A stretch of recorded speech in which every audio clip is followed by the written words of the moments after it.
जय हिंद।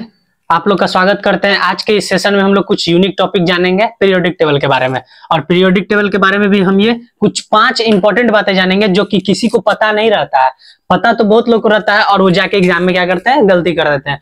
वो पांचों चीज को आज हम लोग बहुत डीप में और बहुत इजीली तरीका से सिर्फ 3 से 4 मिनट में हम लोग पूरा खत्म कर देंगे। तो आइए हम लोग शुरू करते हैं। देखिए, पीरियोडिक टेबल जो है, पीरियोडिक टेबल सबसे पहले हम आप लोग को बता देते हैं कि अभी का जो चल रहा है वो मोसले का चल रहा है। ठीक है, किसका चल रहा है? मोसले का। इन्होंने क्या किया था, 1913 में इसको बनाया था। हम लोग शुरू करते हैं। इनके पहले भी बहुत सारे वैज्ञानिक ने कर चुका है, मतलब कि उस पीरियोडिक टेबल पे खोज, लेकिन अभी हम उसको बताने जाएंगे तो ये छूट जाएगा। ठीक है, तो चलिए हम लोग पहला शुरू करते हैं। पहला बोल रहा है कि आकार, जो आकार है ऊपर से नीचे जाने पर आकार में क्या परिवर्तन होता है और बाएं से दाएं जाने पर। ठीक है, पहले तो आप ये समझिए कि ऊपर से नीचे और बाएं से दाएं में बहुत बच्चा को कंफ्यूजन होता है। कंफ्यूजन आप लोग को नहीं लेना है, सीधा समझिए कि जैसे कि आप लोग के सामने से समझिए कि इस तरीके से पीरियोडिक टेबल है। ठीक है, ऊपर से नीचे तो सीधा ऊपर से नीचे सोचिए, बाएं से दाएं तो सीधा बाएं इधर और दाएं इधर आप लोग को लेके चलना। आप लोग के हिसाब से बोल रहे हैं, ठीक है, मेरे हिसाब से लीजिए, ऊपर से नीचे, बाएं से दाएं, इसको पलटना उलटना कुछ नहीं है, जैसे है उसी तरीके से आप लोग को रखना है। बहुत लोग बच्चे पलट के पढ़ते हैं कि भाई ऐसे होगा वैसे होगा, वैसे नहीं होगा, ऊपर से नीचे बाएं से दाएं। ठीक है, अब समझिए कि परमाणु का जो आकार रहता है, जो तत्व रहता है, उसका आकार ऊपर से नीचे आने पर बढ़ता क्यों है। ठीक है, तो देखिए हम बताते हैं आप लोगों को कि बढ़ता क्यों है। देखिए, जब ऊपर से नीचे आइएगा ना, देखिए बाएं से दाएं इस तरफ जाइएगा तो क्या होगा, परमाणु संख्या बढ़ेगा। परमाणु संख्या क्या होगा, बढ़ेगा। और परमाणु संख्या ही बढ़ता है, जिसको हम लोग क्या करते हैं, परमाणु संख्या इज इक्वल टू क्या होता है, प्रोटॉन का संख्या होता है। ठीक है, परमाणु संख्या इज इक्वल टू क्या होता है, प्रोटॉन का संख्या। बाएं से दाएं जाने पर, ऊपर से नीचे आने पर भी बढ़ता ही है। ठीक है, क्या होता है, बढ़ता ही है परमाणु संख्या, लेकिन बहुत ज्यादा मात्रा में बढ़ता है। जैसे कि अगर मान लीजिए कि पहला कोष में 2 गो हुआ, दूसरा सेल में जो 8 गो हुआ, तीसरा सेल में 18 गो हुआ, तो मान लीजिए कि अगर पहला में 2 है ना, पहला में 2 है, दूसरा में 8 है, और तीसरा में मान लीजिए कि सीधा 1 कोष बढ़ जाता है। कहने का मतलब कि यहाँ पर तो 1 इलेक्ट्रॉन बढ़ेगा, लेकिन यहाँ सीधा 1 कोष अगला कोष बढ़ जाएगा। जैसे कि ये पहले इसमें मान लीजिए कि दूसरा जो ये है, दूसरा लाइन में वो अगर मान लीजिए 8 इलेक्ट्रॉन है, तो तीसरा में जाके यहाँ पर क्या बढ़ जाएगा, सीधे मान लीजिए कि यहाँ 10 इलेक्ट्रॉन हो जाएगा या 12 इलेक्ट्रॉन हो जाएगा। 12 इलेक्ट्रॉन हो जाएगा तो ये तो तीसरा कोष इसका बनना जरूरी है। तो देखिए क्या हुआ, ये एक आकार, एक कोष इसका क्या हुआ, बढ़ा। तो बताइए तो आकार क्या होगा, ऊपर से नीचे आने पर 1 कोष बढ़ा। पहले इतना ही बड़ा परमाणु था, अब इतना बड़ा हो गया, कोष बढ़ा तो यही ना होगा, तो ये क्या हो जाएगा, इसका आकार बढ़ जाएगा। बाएं से दाएं जाने पर घटता क्यों है, बहुत लोगों को कंफ्यूजन होगा। देखिए क्यों घटता है, क्योंकि ये बाएं है और दाएं जा रहे हैं, परमाणु संख्या बढ़ रहा है, तो क्या होगा, यहाँ पर बढ़ना चाहिए हमारा आकार, लेकिन क्यों नहीं बढ़ता है, सो हम आपको बताते हैं। देखिए, ये तो सीधा 1 कोष बढ़ाया, लेकिन जो ये होता है ना, जब बाएं से दाएं जाते हैं हम लोग, इधर से इधर जाते हैं हम लोग, तो 1-1 इलेक्ट्रॉन करके बढ़ता है। क्या होता है, 1-1 इलेक्ट्रॉन करके बढ़ता है। जैसे कि आप लोग मान लीजिए कि सोडियम पढ़े तो मैग्नीशियम आया, फिर उसके बाद अगला आया, फिर उसके बाद अगला आया। ठीक है, तो उसका जो होता है ना कॉन्सेप्ट, सो समझिए। देखिए, हम अभी आपको बताएं कि परमाणु संख्या इज इक्वल टू क्या होता है, परमाणु संख्या इज इक्वल टू प्रोटॉन का संख्या होता है। अब मान लीजिए कि ये प्रोटॉन का संख्या P+N है, नाभिक में है P+N, और इसका जो इलेक्ट्रॉन है धीरे धीरे करके 1-1 बढ़ रहा है। क्या हो रहा है, आगे बढ़ रहे हैं तो धीरे धीरे करके 1-1 बढ़ रहा है इलेक्ट्रॉन का संख्या। ठीक है, अब इलेक्ट्रॉन का संख्या इक्वल टू प्रोटॉन का संख्या होता है। हम भी जानते हैं, आप भी जानते हैं इस चीज को। अब ये चीज आप हमको बताइए कि इलेक्ट्रॉन जो है और प्रोटॉन जो है, ये दोनों आपस में किस बल के थ्रू जुड़े हुए रहते हैं। तो हम लोग जानते हैं कि वो इलेक्ट्रोस्टैटिक फोर्स रहता है। क्या रहता है, इलेक्ट्रोस्टैटिक फोर्स, वैद्युत संयोजी बल। ठीक ना, तो इससे जुड़े हुए रहते हैं। अब मान लीजिए कि अंदर में अगर हम बैठे हुए, ठीक है, अंदर में क्या है, एकदम हम बैठे हुए हैं एकदम एक तरीका से, मेरे पास मान लीजिए कि सुपर पावर है, हम मेरे पास बहुत सारा पावर आ गया, मेरे पास सुपर पावर है, तो हम आसपास के लोग को एकदम एक बार ऐसे मुट्ठी में करे, एकदम थैनोस की तरह से जकड़ लेंगे कि नहीं। तो वही चीज है यहाँ पर, प्रोटॉन की संख्या के पास बहुत सारा पावर आ गया। अब वो क्या करेगा, इलेक्ट्रोस्टैटिक फोर्स के थ्रू इलेक्ट्रॉन को पूरा जकड़ के रखेगा, और जकड़ के रखेगा तो सोच लीजिए क्या होगा, परमाणु का आकार घटेगा। तो यही कॉन्सेप्ट है कि घटता है। ठीक है, चलिए अब दूसरा में हम लोग चलते हैं। आशा करते हैं कि आप लोगों को समझ में आ रहा होगा। ठीक है, अब विद्युत धनात्मकता आखिर कहते किसको है, सो समझिए। विद्युत धनात्मकता देखिए इसको कहते हैं, हम बताते हैं आपको।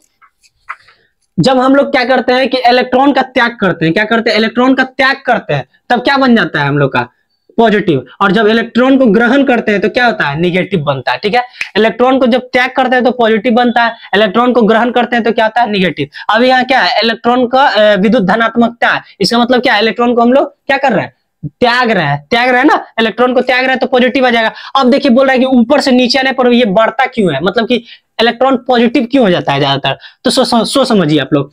अभी हम आप लोग को क्या बताया कि इसका कोष जो है वो क्या होता है, बढ़ता है, ठीक है। अब ये बढ़ता है इसका कोष ऊपर से नीचे आने पे, अब ई जो है इलेक्ट्रॉन जो है प्रोटॉन से वो क्या हो रहा है, वैद्युत संयोजी बल इसका धीरे धीरे क्या हो रहा है, कमजोर हो रहा है। क्यों कमजोर हो रहा है, कि अगर मान लीजिए कि एगो कोई मेरा दोस्त है, ठीक है, उसको हम पूरा एकदम अच्छा से एकदम पोट के एकदम उसको रखे हुए, वो मेरा ही गुण गाता है हमेशा, ठीक है, वो मेरा गुण गाते रहता है। अगर वो हमसे धीरे धीरे दूर होने लगेगा तो क्या होगा, दूर होने लगेगा तो मेरा उस पे से काबू खत्म होने लगेगा। जितना हम उसको पास रखेंगे वो तब ना मेरे हाथ में काबू रहेगा, तभी ना हम उसको पकड़ के रखेंगे। और मेरे से धीरे धीरे दूर हो रहा है, मेरे से उसको क्या हो रहा है, धीरे धीरे एकदम मतलब कि बल कमजोर हो रहा है हम दोनों के बीच में। तो वही चीज है, यहाँ से यहाँ क्या होगा, ये इलेक्ट्रॉन जो है धीरे धीरे जैसे ही दूर आएगा, ऊपर से नीचे जाने में कोष बढ़ रहा है, कोष बढ़ रहा है तो आकार बढ़ रहा है, आकार बढ़ रहा है तो क्या होगा, वो इलेक्ट्रोस्टैटिक फोर्स धीरे धीरे कमेगा। और प्रोटॉन से इसका क्या होगा, नाभिक से जो इसका दूरी बढ़ने पे क्या होगा, उसका शक्ति धीरे धीरे इलेक्ट्रोस्टैटिक फोर्स कमेगा, जिसके कारण क्या होगा, ये त्याग करने में आसानी होगा, इसका त्याग करने में क्या होगा, आसानी होगा। और यही आसानी होगा त्याग करने के लिए, तो त्याग करता है तो क्या बनता है,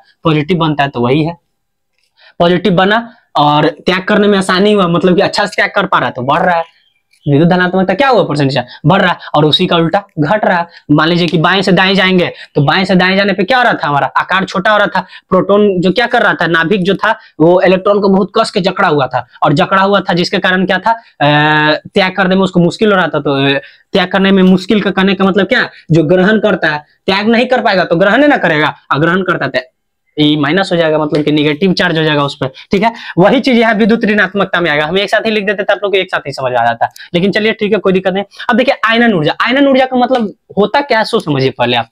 अगर हम लोग को क्या, इलेक्ट्रॉन जो रहता है, कोई परमाणु है, उसका इलेक्ट्रॉन को अगर हम लोग त्यागेंगे तो त्यागने में जो ऊर्जा लगेगा ना, वही इलेक्ट्रॉन आयनन ऊर्जा हो जाएगा, ठीक है। समझिए ठीक इसी तरीके से ना, जैसे कि मान लीजिए हम लोग खाना खा लिए, अब खाना खा लिया, अब कोई काम को करना है, अब कोई काम को कर रहे हैं तो हम लोग को उसको क्या चाहिए, उसके लिए अगर कुछ चीज को मतलब काम करना है हम लोग को, कोई काम, तो हम लोग का ऊर्जा को त्यागना पड़ेगा अपना, मतलब ऊर्जा हम लोग उसको उसमें लगाना पड़ेगा। वही चीज है, ये कोई काम कर रहा है, अब उस काम को करने के लिए उसको क्या चाहिए, इसका काम है इलेक्ट्रॉन को त्यागना, इलेक्ट्रॉन को त्यागने के लिए क्या चाहिए, ऊर्जा चाहिए। वही बोल रहा है, ठीक है। अब पूछ रहा है, बोल रहा है कि ऊपर से नीचे आने पर क्या होता है, पीरियोडिक टेबल में ऊपर से अगर नीचे आएंगे तो ये क्या होता है, घटता है। क्यों घटता है भाई, सो समझिए। अब जैसे कि मान लीजिए कि ऊपर से नीचे आ रहे हैं तो हम लोग क्या कर रहे हैं, इलेक्ट्रॉन को त्यागने में क्या हो रहा है, इलेक्ट्रॉन को क्या कर रहे हैं, आसानी से ऊपर से नीचे आ रहे हैं तो त्याग रहे हैं। तो आयनन ऊर्जा क्या हुआ, इसका त्याग रहा है। सोच लीजिए त्याग रहा है, तो आयनन ऊर्जा क्या हुआ, इसका घट न रहा है। इसका मतलब जो इसका ऊर्जा है वो धीरे धीरे इसका क्या हो रहा है, घट रहा है। सेम इसी तरीके से क्या हो जाएगा, घट जाएगा। उसके बाद इसका फिर से वही प्रोसेस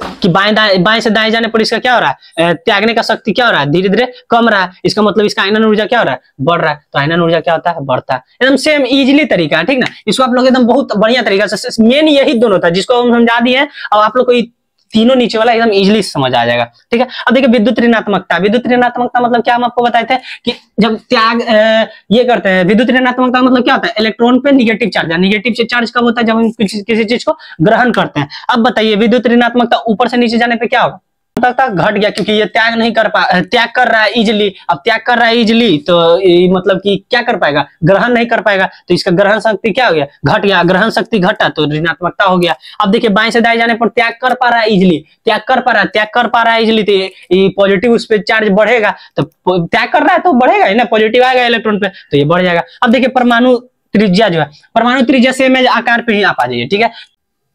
अब देखिए धीरे धीरे क्या कर रहे हैं हम लोग, इलेक्ट्रॉन का संख्या इस पे बढ़ा रहे हैं। अब इलेक्ट्रॉन का संख्या बाएं से दाएं जाने पर हम बोल रहे हैं, अब बाएं से दाएं जा रहे हैं, इलेक्ट्रॉन का संख्या बढ़ा रहे हैं। एक ही कोष में धीरे धीरे इलेक्ट्रॉन का संख्या क्या कर रहे हैं, बढ़ा रहे हैं। अब प्रोटॉन क्या करेगा, उसको जकड़ के रखेगा, जकड़ के रखेगा तो इसका त्रिज्या क्या होगा, छोटा होगा। और त्रिज्या छोटा होगा तो इसका आकार क्या हो जाएगा, घट जाएगा। मान लीजिए कि कोई वृत्त है, इसका त्रिज्या कम कर रहे हैं हम लोग धीरे धीरे, तो इसका आकार क्या हो रहा है, धीरे धीरे छोटा हो रहा है। और ये ऊपर से नीचे आने पे बढ़ता है इसलिए क्योंकि सीधे हम लोग कोष को क्या करते हैं, बढ़ा देते हैं। अब कोष को बढ़ाते हैं तो इसका मतलब त्रिज्या भी क्या होगा, यहाँ से मान लीजिए यहाँ था, फिर यहाँ हो गया, फिर यहाँ हो गया, फिर एक बार में यहाँ चल गया, तो कोष इसका क्या गया, बढ़ गया। अब कोष बढ़ गया तो आकार भी बढ़ जाएगा। चलिए तो इस वीडियो में हम लोग यही तक रखते हैं। आशा करते हैं कि आप लोग को पसंद आया होगा। पसंद आया होगा तो वीडियो शेयर जरूर करिए अपने दोस्तों में। और इस प्लेटफॉर्म पे आपको बहुत तरीके का एकदम डीप कॉन्सेप्ट में सवाल मिलेगा जो आपको समझाया जाएगा बढ़िया तरीके से। तो ठीक है, आज के इस वीडियो के लिए हम लोग इतना ही रखते हैं। तब तक के लिए हम आप लोग से अलविदा लेते हैं। तब तक के लिए धन्यवाद। जय हिंद।